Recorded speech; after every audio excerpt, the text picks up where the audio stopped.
Hi, I'm Bill Rapisi, Executive Director of Lymphatic Education and Research Network, and I just want to take this opportunity to thank all of you for joining us today for our symposium series. I also want to take this opportunity to thank all of you who have become members of LE&RN and help support this series so that we can continue bringing this kind of groundbreaking information to you in your homes and offices.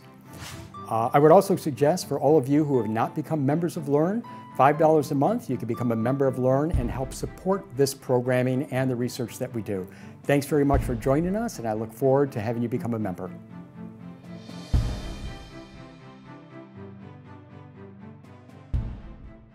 It's my pleasure to be participating in today's Lymphedema Research Foundation's lecture. I was asked to talk today about microsurgical treatment of lymphedema. So over the next 30 to 45 minutes, I'd like to talk about overview of lymphedema, microsurgical treatment options. I'd like to share with you my personal experience with this microsurgical treatment, and also share with you some of the challenges we still face in treating lymphedema. So lymphatics was first discovered by Aseli in 1600. And what we know about lymphatic system is that it removes excess fluid from body tissues. It absorbs fatty acid and transport fat to the circulatory system.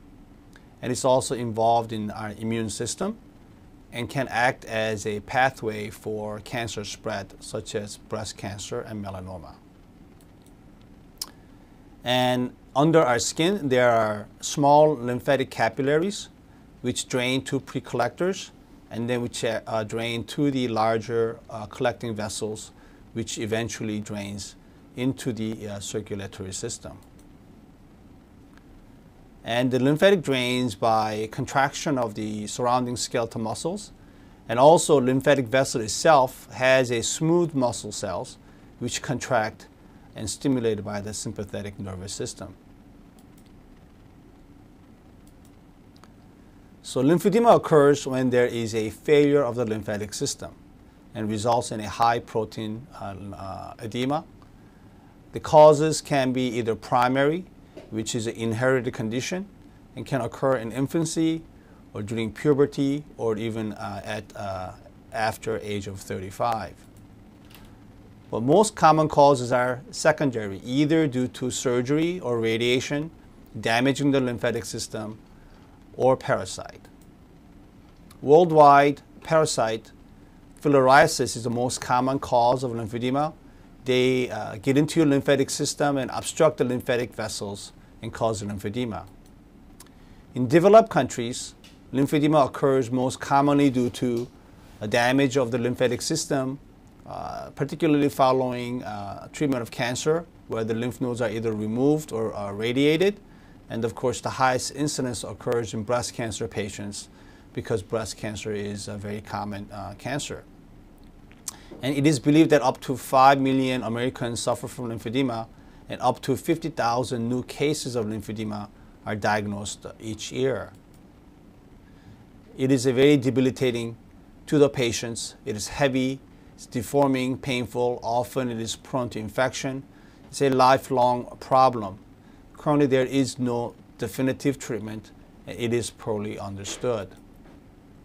Initially, it starts out as a soft pitting edema, which then progresses to non-pitting edema, eventually leading to irreversible structural damage, leading to tissue fibrosis, and then the damage of the smooth muscle cells within the lymphatic vessels, so lymphatic vessels are no longer functioning. And this is a study that was done and published in 1996, looking at the lymphatic vessel walls. And this is a normal lymphatic vessel wall, which actually looks quite a bit like a regular blood vessel with the different type of layers, including smooth muscle cells. And this is in lymphedema patients. And this is sections taken from the upper arm, mid-arm, and distal arm. And what it shows is a destruction of the endothelial cells, particularly the smooth muscle cells within the lymphatic system. And it tends to progress proximal to distal. So if you have lymphatic damage proximal to the arm in the axilla, the damage is worse in the upper arm, and then it progresses down to the distal arm. So what is the cause of lymphedema? to the patient and to the society. And this is a study that kind of looked at the incidence, treatment cost, and the complication of lymphedema after breast cancer among women of working age. And they compared the medical cost and the rate of infections likely associated with lymphedema between a woman with breast cancer-related lymphedema and a control group. And what was found was that patients with breast cancer-related lymphedema patients had significantly higher medical costs, ranging from approximately $15,000 to $23,000 per year, and was twice as likely to have lymphangitis or cellulitis, which is infection of the arm, compared to the control group. And if we use this figure, estimated cost to the society for treatment of lymphedema is over $3 billion a year. The incidence of lymphedema is likely to increase because of the increased rate of obesity. There's increased use of radiation therapy for treatment of cancer. Patients are getting older, and also there are more survivors. So with all these combinations, it is likely that the incidence of lymphedema will increase over the next years, and with the more lymphedema-related problems. Currently, the surgical treatment of lymphedema can be divided into excisional type of procedure and physiological procedures. Charles procedure is one of the examples of excisional procedure, where the skin and the fat tissue is removed all the way down to the fascia and the muscle, and then is skin grafted. This is a photo from a journal where the lymphedema limb is completely removed down to the fascia and then skin grafted. So this is like a major burn and skin grafting. And because there is no skin and fat, certainly lymphedema will not occur, but the area where it's been skin grafted really does not look very, it is very difficult for patients to manage, and it does not look good. Now, liposuction is another way of treating lymphedema, and it can be effective. The only thing is that once the liposuction is done, patient must wear the garment 24/7 around the clock. Once you remove the stocking, within a day or so, or day or two, the lymphedema will recur, and you will have to have another liposuction or another treatment. So it is not a very practical solution for most patients. Physiologic procedures. All these procedures involve microsurgical treatment approach, and one of the more commonly used physiologic procedure is the lymphovenous bypass procedure, which I've been doing since year 2005. Essentially what it is creating a detour of an obstructed lymphatic system into an open venous circulation. First report of lymphovenous was in 1960 by Jacobson in a dog model, where he bypassed the lymphatic to a branch of a femoral vein. Clinically, it became more popular in the 1970s with O'Brien from Australia reporting his experience, but it really did not gain popularity because the high venous pressure was felt to be too high for lymphatic drainage from the lymphedema into the venous system. Now in 2000, a super microsurgical approach was introduced, where very small lymphatic vessels under the skin are anastomosed to branches of a vein where the venous pressure is low, theoretically allowing the lymphatic flow to able to drain into the lymphatic system with minimal backflow. And this is an approach that I started to use in 2005. And in 2010, this was a study that was published looking at my earlier experience, and we were able to demonstrate that approximately 35% reduction in volume differential could be seen on average after about 12 months. And the way we measured our patients for the volume differential is by using this parameter, which uses a computer and infrared light scan to measure the circumference every half centimeters, and then calculates the total volume of the limb. So this is one of my first patients. She has had a lymphedema of her right arm for about 2 years. It does not look that severe. She's about 16% larger, but she suffered from repeated infection of the arm. We did the 5 bypasses in her arm, and at 1 year, her arm went down. Now it's only about 7% larger, so there was 55% reduction in volume differential, but more importantly, she did not experience any more events of infection. And she became one of my biggest advocate early on. And here in this article, 2 years post-surgery, she couldn't be happier with her results. Her right arm is now just 7% larger than her left in the normal range. Even more, the decreased swelling allows her the freedom and range of motion she had before breast cancer. This is another patient with her left arm being 33% larger than her right arm. And at 3 months after lymphovenous bypass, the arm went down, 40% reduction in volume differential. But one of the difficulties of doing the surgery earlier on was that it was very hard to find lymphatic channels. We essentially had to bring a microscope and just start searching for them. Now, one of the advances since then is the use of indocyanine green fluorescent lymphangiography, where we inject a indocyanine green dye, which is readily available in all the hospitals. It's commonly used for medical purposes. It is uptaken by the lymphatic system, and you can see the lymphatic vessels prior to doing the surgery, as you can see in this video. And you can map out the lymphatic system in the arm before the surgery is performed. So in the OR, before the surgery is done, I do the ICG lymphangiography like so, and then mark out the lymphatic system using this guide of the lymphangiography, and then identify the best locations for lymphovenous bypass. And the entire surgery is performed through these small incisions under the microscope. And here is a video showing how the surgery is being done, and this is being done under the microscope, a very just edited version of how the surgery is performed. Here we found the lymphatic vessel. You can see the clear lymphatic.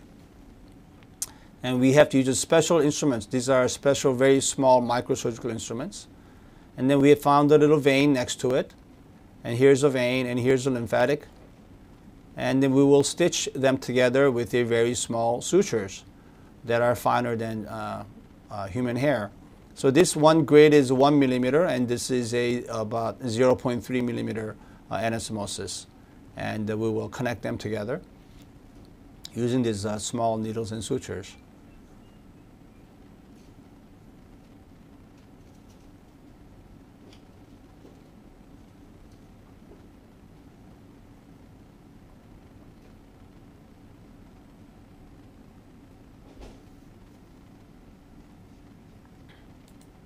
And then once the bypass is performed, one way we can check to see if it's working is inject this little blue dye, which goes into the lymphatic system, as you'll see. So this dye is one of the dye that we use, called the LE&RN dye.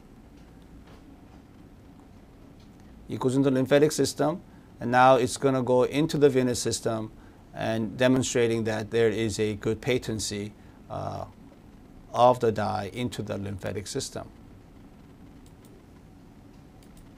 So here is a lymphatic vessel, and this is after the anastomosis. Lymphatic, the blue dye going from the lymphatic system through the anastomosis into the vein. And here's some other examples of lymphatic vessels. And then here's after the bypass, and here the dye is going through the anastomosis. And these small incisions then are sutured. And this is a study that we recently reported at a national meeting, looking at our 100 consecutive patients prospectively, and 96% of patients felt better after surgery. In 74% of patients, we were able to demonstrate measurable difference. And at 1 year, there was about 42% reduction in volume differential on average. And so when we do the ICGN, you can see different types of severity of lymphedema, and you can stage them. Stage 1 being the most mild, and stage 4 being the most severe. And what we found is that patients with a milder form of lymphedema, stage 1 or 2, had a significant improvement, of a 60% reduction in volume differential. But once the patient develops more severe lymphedema, stage 3 or 4, the measurable difference following the surgery was not as great, about 15% reduction in volume differential. So the patients, what we found is that the good patients, the patients who benefit the most from lymphovenous bypass are patients with a mild form of lymphedema where the lymphatic vessels are still working and there's a minimal tissue fibrosis.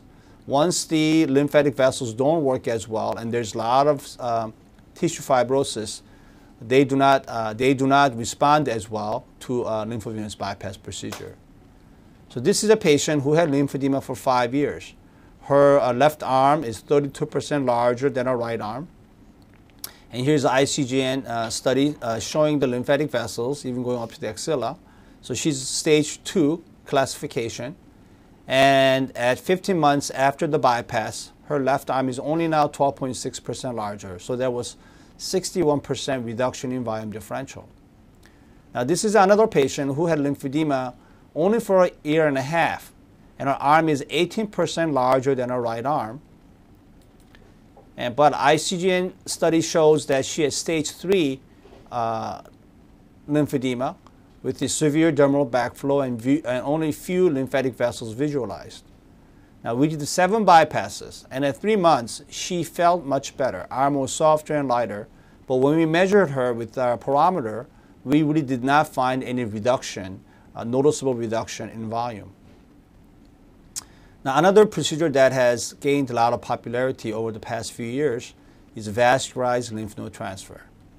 So the first report of vascular lymph node transfer was in 1990, also from Australia, in a dog model where they transfer lymph nodes into the dog's leg.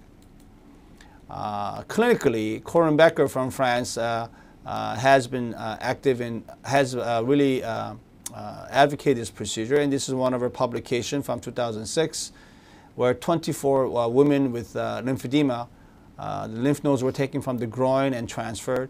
And she reported that in 22 patients, 22 out of 24 patients had a significant improvement, with only 2 patients where the improvement was not noted. So how does lymph node transfer work? Well, one thought is that lymph nodes, once it's transplanted, will promote new lymphatic growth, and then will connect with the lymphatics in the arm or the leg, and then suck the fluid in. Another thought is that it may act like a pump. And this is a study from Taiwan where they will take the lymph nodes and actually connect it to the distal arm instead of in the axilla, and then connect it to the artery and the vein. And their thought is that the lymph nodes will act like a sponge to suck the excess lymphatic fluid and then pump it into the venous system. Now, this is a patient who had mastectomy, lymph node dissection, and radiation, developed a severe lymphedema of the right arm, 50% larger, and also does not have a breast. And I see a lot of these patients, and surprisingly, their main concern is not the absence of the breast, but a lymphedema. Patients would prefer to get something done for lymphedema and wait on doing a breast reconstruction. But the way we've been able to approach this is that we've been able to do both, taking the tissue from the abdomen to make the breast, and then take some lymph node attached to the abdominal flap, and we will use this as a lymph node transfer. So abdominal tissue is blood supplied, is dissected, and then is used to make a breast. Of course, the blood vessels has to be connected to the vessels in the chest, so the tissues are live tissue, living tissue. And then the lymph node transfer, lymph nodes will also be connected to the vessels, so that these are living lymph nodes and not just dead lymph nodes. So here she is at 6 months following the reconstruction, and she has now a breast, and also her arm has been reduced significantly with a 51% reduction in volume differential. Are there any risks to lymph node transfer? Well, one concern that we have by taking the lymph nodes, particularly from groin or axilla, is that it may cause lymphedema of the existing or the donor arm or leg. So this is studied done from Finland, where they measure the lymphatic function of the normal leg as well as the leg where lymph nodes were taken out. And what they found is that even though clinically now the patient developed lymphedema, the leg where lymph nodes were taken out, there was a significant reduction in the lymphatic function as measured by the transport index. And this is a report this is a paper that was recently reported from France, where physical therapists saw a lot of patients who had surgery at another hospital with lymph node transfers. And what they found was that there were 34 patients where X-ray lymph node dissections were transplanted in 26 patients, and they found that there was a 6 patients developed chronic lymphedema, 6 out of 34. It's pretty significant. And other 10 patients had lymphedema-related complications such as lymphocele, and so the conclusion is that X-ray lymph node transplantation may engender severe chronic complications, particularly persistent iatrogenic lymphedema. Further investigations are required to evaluate and clearly determine its indications. So, is there a way we can minimize causing donor site related lymphedema? And one way you can do is what's called reverse mapping. This is a technique borrowing from a technique that our breast surgeons or oncologic surgeons often use, where they inject a radioactive isotope into the limb, and then it will travel to the sentinel nodes that drain the arm or the leg. And we are able to, using a machine, we can able to detect which lymph nodes are critical to drainage of lymphatic from their arm or the leg. So you can do this also in our lymphedema patients. So if I'm going to be taking lymph nodes from the groin to transplant to the arm, we can inject radioactive isotopes into the foot and find the sentinel nodes. So when we are harvesting or when we are taking the lymph nodes from the groin, we stay away from those critical lymph nodes and take only lymph nodes that are not essential to draining the leg or the arm, minimizing the development of lymphedema. Because the last thing you want to do is create another lymphedema. And another solution is to use lymph node transfers that will not cause lymphedema. For example, we developed a flap from the neck where the lymph nodes, and then we can take a little skin and some of the fat and the lymph nodes together, and there is no risk of developing lymphedema to the arm or the leg or even to the head.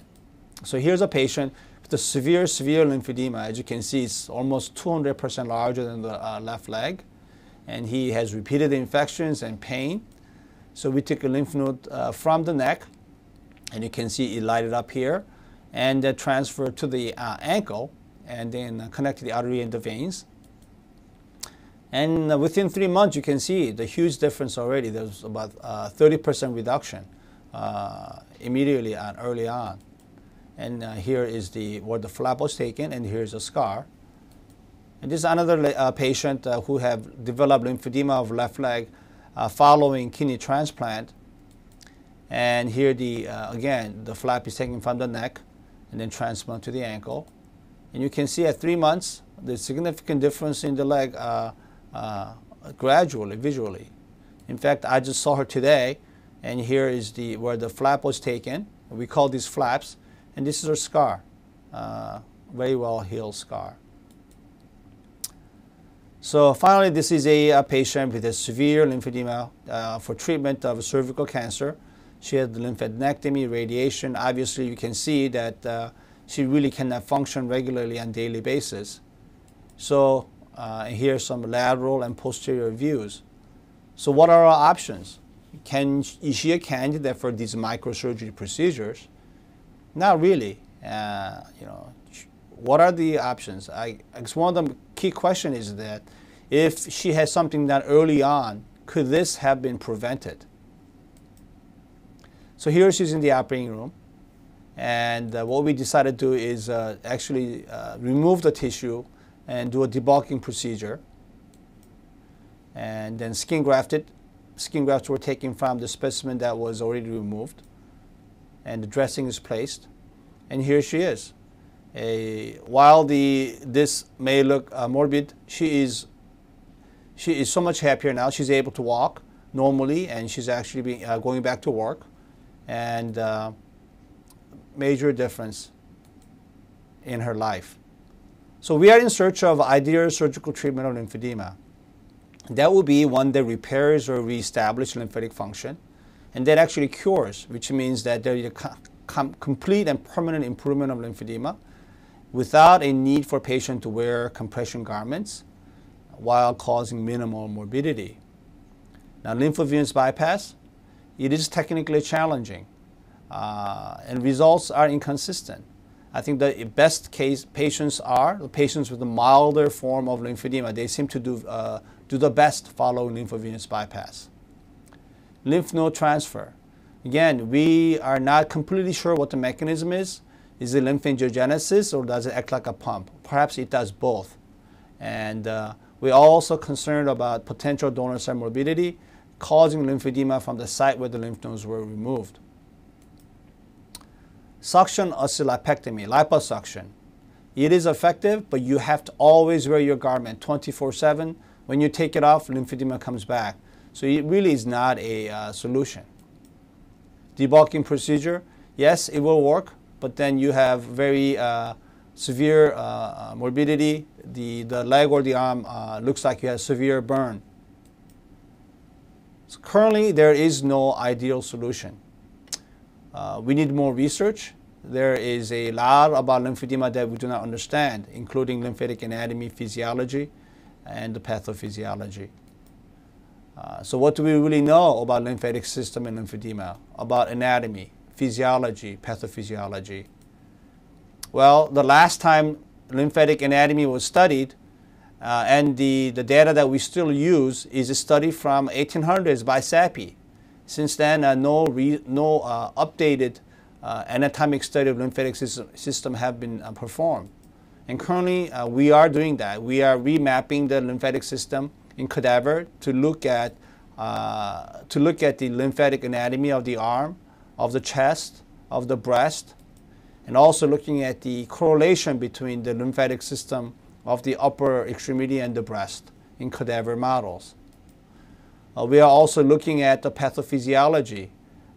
Is it caused by anatomic disruption? Is there any genetic component to this?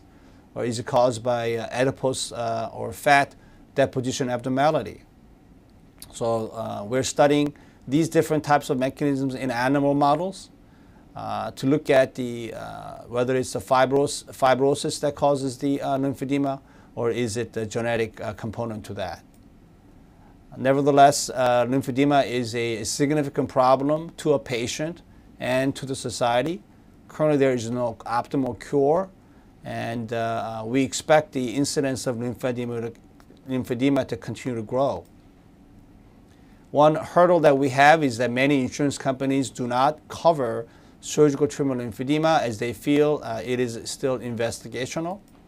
And we face this same type of scenario in 1900s with breast cancer. Breast reconstruction was not covered by insurance, but now it is covered through the Women's Health and Cancer Rights Act of 1998. And we hope that in near future that all insurance companies will also cover surgical treatment of lymphedema. Now, many companies do cover it, though. So, what does scientific studies and clinical experience tell us about microsurgical treatment of lymphedema? Well, there have been probably at least 100 or more studies from all over the world that have demonstrated the efficacy of the microsurgical approach to treatment of lymphedema. In conclusion, does it cure lymphedema? In most cases, no. Does it improve the severity of lymphedema? In most cases, it does, yes. Does it reduce the complications related to lymphedema, such as infection? In most cases, yes. Does it improve patients' quality of life? In most cases, yes. If you ask our patients, most will say yes. And this is another patient from more recently, about 2 years ago. A patient saw and felt immediate improvement with her arm's blood flow, movement, and color. A week later, she saw her elbow for the first time in 4 years. Today, she can see the bone and muscle definition, and she's back swimming. I know this isn't a cure and that I will have to manage my lymphedema for the rest of my life, but the surgery made it manageable for me. Thank you, and now I'm ready for any questions. Go ahead. So staging, how do you determine what stage you are? So the staging, there are different staging systems that are advocated by different doctors as well as different organizations. So it could be from stage 1 through 4 or stage 1 through 5. And there is no consensus what the best way to stage is.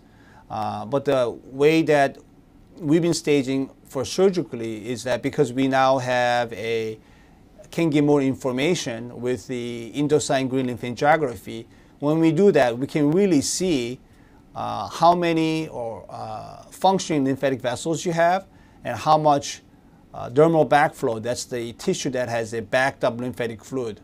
And I think that's the better way for us to evaluate and stage lymphedema rather than just with clinical examination, which is very subjective. With clinical examination, you examine patient's arm or leg and touch and feel, and then we stage it that way. With the lymph angiography, you can actually visualize it. You can actually visualize the changes in your lymphatic system. So for us, that's how we start to stage our patients, particularly our surgical patients who have this information available. After surgery, needing to use garments, is that necessary? I tell the patients that even after the surgery, you still have lymphedema. Even if you have improvement in the severity of lymphedema, you still have lymphedema. So you still need to do the same thing you were doing before, which meaning wearing garments, doing massages.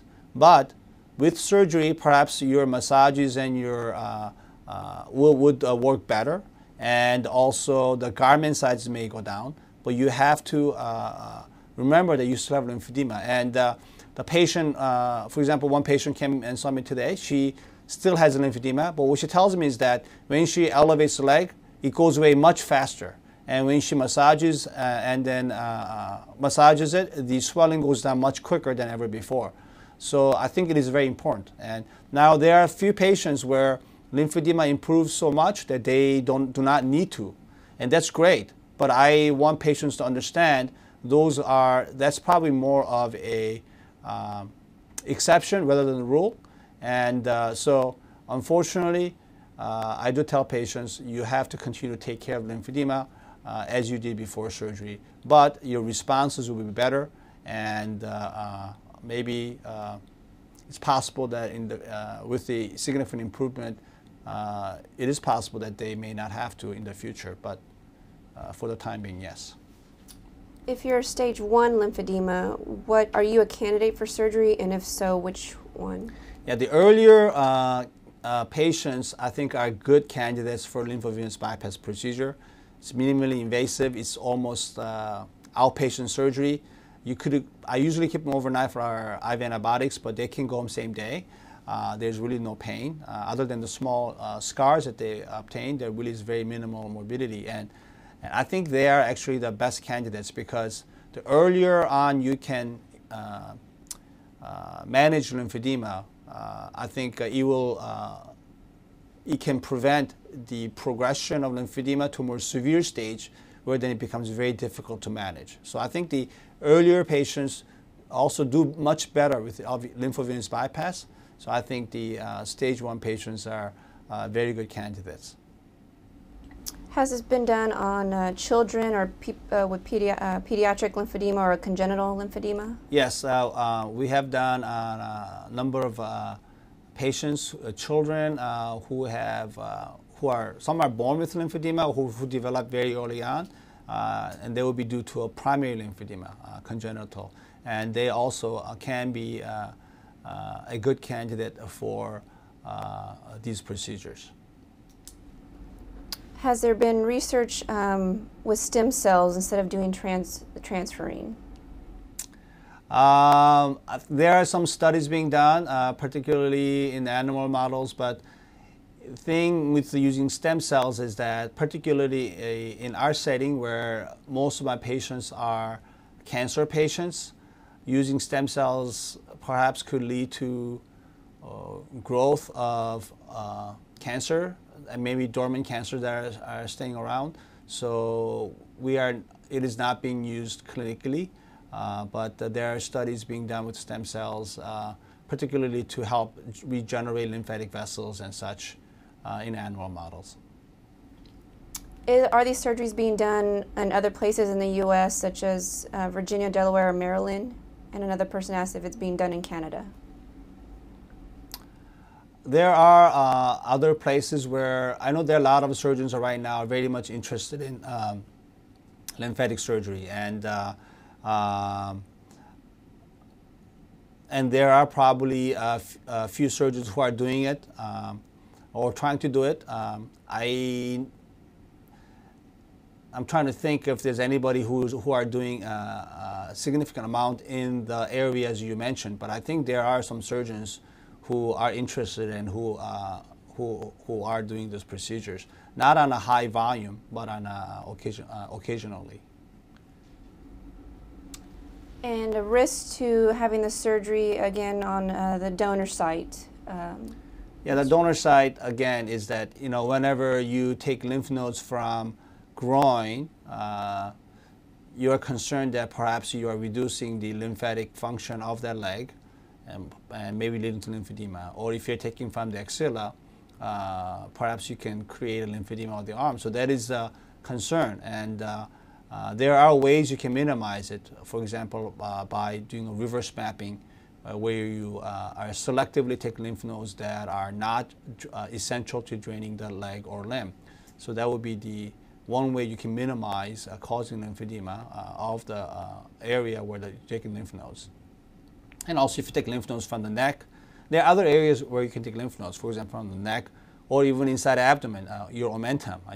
You do have to make an incision and go into abdomen to take lymph nodes, but certainly you would not cause any lymphedema. So there are ways you can minimize that.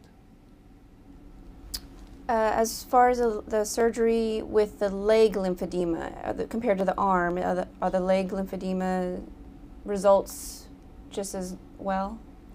In my experience, leg lymphedema results are not as good as arm. And as you can expect, the one main reason is that the leg is usually more dependent. So either we are walking or sitting, and that is a huge difference. Second is that leg is a much bigger structure than the arm, so there's a lot more lymphatic load that needs to be drained. So it is more difficult. So leg lymphedemas are more difficult to manage, but I've had some impressive results with legs as well, but it is more difficult, in my experience, than the arm. Has there been any research with organ donors with lymphedema? Such as lymphatic transplantation, for example? Yeah, Yeah, there's something that's also being studied, possible lymphatic transplantation, but to the best of my knowledge, that has never been done clinically.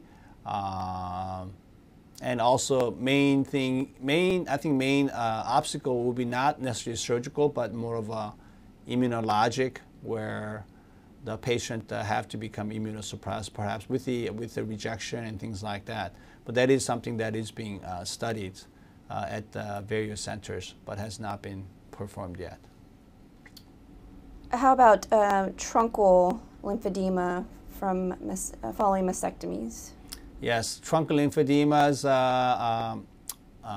I've seen few, but not as common as the arm or the leg. I have not done any surgery for them, although like for example, I've done it for like scrotal lymphedema, but not for the chest wall or abdominal walls. But it is possible that either lymphovenous bypass procedure or lymph node transfer could be useful. Now, with truncal lymphedema, though, oftentimes it is very hard to evaluate. It's hard to measure because you don't have a normal site to compare with. So when somebody say they have truncal lymphedema, it's hard to know whether there is a lymphedema or it's obesity, and it is more difficult to evaluate. And I think that's one of the reasons why it perhaps is one type of lymphedema that is underdiagnosed. But I personally have not done any surgeries for these patients, although I have seen some patients who claim to have truncal lymphedema. One question is, how many lymph nodes do you transfer with the transfer surgery? Well, I don't particularly count them. Grossly, you can see big ones. There are smaller ones that are within the fat tissue we take that we don't necessarily tease out because we are concerned that it may damage the blood supply. But I would say probably several lymph nodes, probably 2 at minimum, 2 to 3, sometimes up to 4 or 5, perhaps, the smaller ones. This husband stating his wife has stage 4 breast cancer. Will doing the lymph node transfer cause this cancer to spread? Well, if somebody has stage 4 metastatic breast cancer and patient is receiving chemotherapy, probably she's not a candidate for lymphedema surgery. She probably needs to do whatever is possible to treat the breast cancer and first. And once she is cured of cancer, then you may consider surgery for lymphedema. And depending how severe it is, perhaps she can be a candidate for lymphovenous bypass. And with lymph node transfer cause the spread of the breast cancer? Well, if patient has active breast cancer, I certainly wouldn't do it. But if she's cured, then it's fine. I mean, most of my patients are breast cancer, have lymphedema secondary to breast cancer, but they are cured. So, it is not a problem for them. If a patient has stage 1 or 2 lymphedema, are they, for 20 years, are they still candidates? It can be. I used to think at the beginning that there was the duration of lymphedema was one of the major factors, but I have seen patients who have lymphedema for 5-10 years who have mild lymphedema, either because they have a mild obstruction or patients are very good at taking care of their limb, and it is possible that they will respond well to surgery. Now, there are patients who've only had lymphedema for only a few months, but maybe because of their obstruction is very severe, maybe damage to the lymphatic system is very severe, their lymphedema is very severe. And even though they have not had lymphedema for a long time, oftentimes they do not respond well to a lymphatic surgery. So duration of lymphedema alone is not the only factor, although it can be a factor. Are growth hormones being used with the transfer surgery? Well, in Europe, there is a lymphedema growth hormone called the Lymphatic has been developed.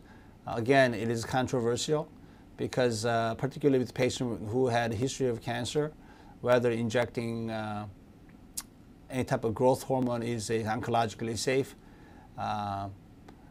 So certainly has been approved in the United States yet, so I personally would be hesitant to use it in my patients, but I think more studies need to be done in this area. Postoperatively, how many times do you need to see the patients over a period of time? Well, I like to see my patients regularly, but most of my patients are from long distance, either out of state or out of country, and it's not practical.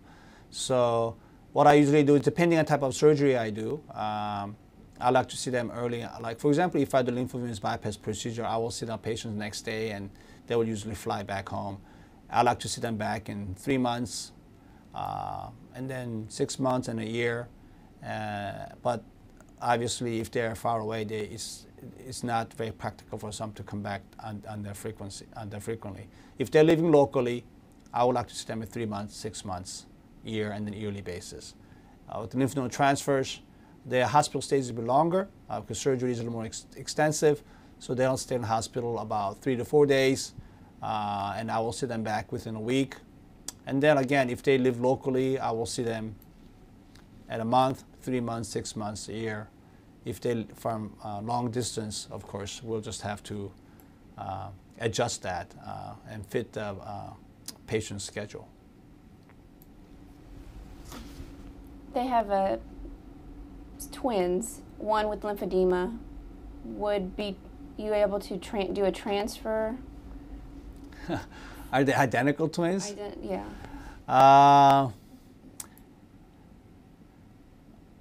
I think because there are ways we can manage lymphedema without transplant, without taking lymph nodes or lymphatic vessels from the other twin. I would not risk taking the lymph nodes or lymphatic from the other twin, and then potentially cause a lymphedema in the other twin as well. So I would probably just not do that, even if they were immunologically identical. Okay, thank you for your attention.